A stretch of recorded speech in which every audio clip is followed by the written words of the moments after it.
Welcome to Doctor Warrick's podcast channel. Warrick is a practising cardiologist and author with a passion for improving care by helping patients understand their heart health through education. Warrick believes educated patients get the best health care. Discover and understand the latest approaches and technology in heart care and how this might apply to you or someone you love.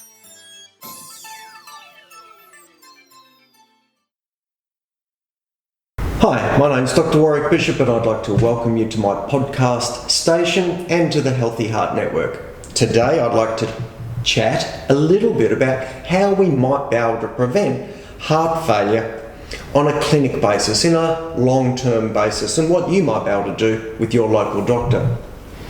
Well, the main things that we're really interested in, because they're the most common causes, are things like coronary artery disease, things like infarction, which is damage to the heart muscle through complete lack of blood supply, so the muscle dies, or ischemia. And ischemia means a relative lack of blood flow to the heart muscle, i.e. narrowed arteries to the muscle, so that when the heart's being used, not enough blood is getting through those semi-blocked, narrowed arteries. We call that ischemia. So we want to prevent ischemic heart disease if we possibly can. We want to keep blood pressure down because we know blood pressure loads the heart and leads to responses which can, in the long term, lead to failure of the heart.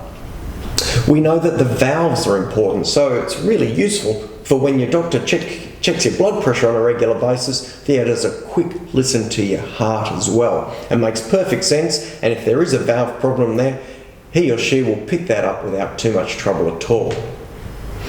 There are also certain situations where there are families that have genetic conditions that lead to problems with the heart muscle. And if you or you know of someone in your family who has that sort of condition, then it really is a very sensible thing to have an open and sensible conversation about getting that checked and screened through the family. It's a very simple thing to screen. Your GP will help you. If your GP is able to direct you to a cardiologist for the appropriate testing, then those questions can be answered early, and if required, proper treatment can be put in place early. Another thing that we can address early on in the process is obstructive sleep apnea and increased weight.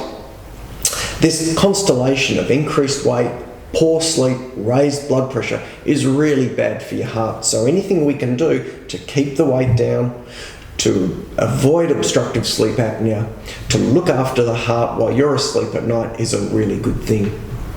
In terms of simple things to reduce risk, lifestyle things like quitting smoking, to reduce the risk of coronary artery disease. Making sure we're careful with our consumption of alcohol, which can push up blood pressure. Making sure we keep our weight under control, and regular exercise is just an absolute bonus for good heart health. In terms of therapies we can use in the long term to try and reduce risk of heart failure, then of course treating things like cholesterol to reduce risk of coronary disease makes sense, and so does treating blood pressure. I can't emphasise enough how important it is to get your blood pressure checked regularly and make sure that is well under control.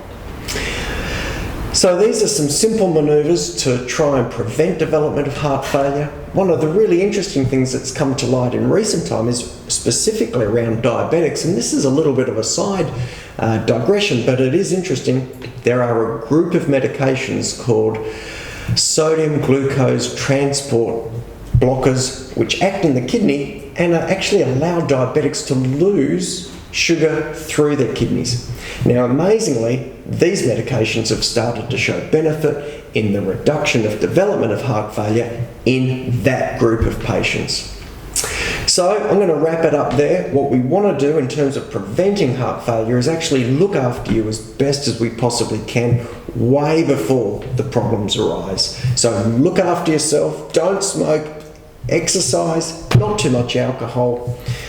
Make sure you lock in with your GP and check your blood pressure regularly. If you're snoring at night, get that checked out as well. Make sure your doctor has a listen to your ticker.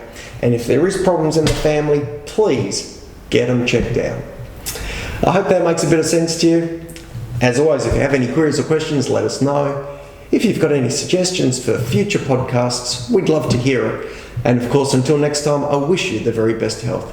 Take care and goodbye.